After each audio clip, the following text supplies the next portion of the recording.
بہت سی بہنیں یہ سوال پوچھ رہی ہیں کہ عورت کے لیے اعتکاف کرنا کیسا ہے اور اس کا کیا طریقہ کار ہے اور اس دوران کون سے وظائف پڑھے جا سکتے ہیں۔ تو دیکھیں، اسلام میں عورت کا اعتکاف کرنا احادیث سے ثابت ہے۔ عورت اعتکاف کر سکتی ہے، شرط یہی ہے کہ وہ اعتکاف گھر کے اندر ہو اور اس میں جو ہے وہ خاوند کی رضا شامل ہو۔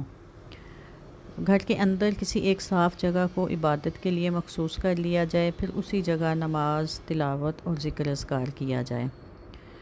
سب سے پہلے اعتکاف کی نیت کی جائے کہ میں اللہ کی رضا کے لیے اعتکاف کی نیت کرتی ہوں، اور اگر رمضان کے آخری عشرے کا اعتکاف ہے تو 20 رمضان کو غروب آفتاب سے پہلے جو ہے اس خاص جگہ پہ آپ بیٹھ جائیں اور عید کا چاند نظر آنے تک خود کو اسی جگہ تک محدود رکھیں۔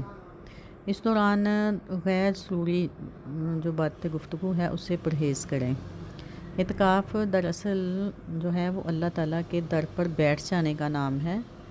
تو دنیا کی مصروفیت سے کنارہ کش ہو کر اپنے رب کی قربت تلاش کرنے کا نام اعتکاف ہے، اور یہ ایک بہترین موقع ہوتا ہے اللہ تعالیٰ کی رضا پانے کا۔ تو کیونکہ یہ دن تلاوت قرآن، ذکر اذکار، دعا، استغفار میں گزرتے ہیں، تو اس کے لیے کچھ خاص وظائف ترتیب دیے ہیں، وہ نوٹ فرما لیجئے۔ فجر کی نماز کے بعد 786 مرتبہ بسم اللہ شریف پڑھنے سے رزق میں برکت ہوتی ہے۔ تو کثرت سے استغفار پڑھیں، کیونکہ رب کی رحمت جو ہے وہ ان دنوں جوش میں ہوتی ہے۔ سچی توبہ کے لیے آیت کریمہ کی تسبیح صبح و شام ایک مرتبہ پڑھیں۔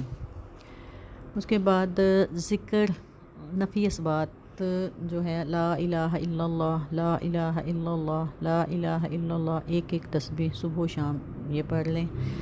رزق میں اضافے کے لیے یا غنی یا مغنی 300 مرتبہ پڑھیں۔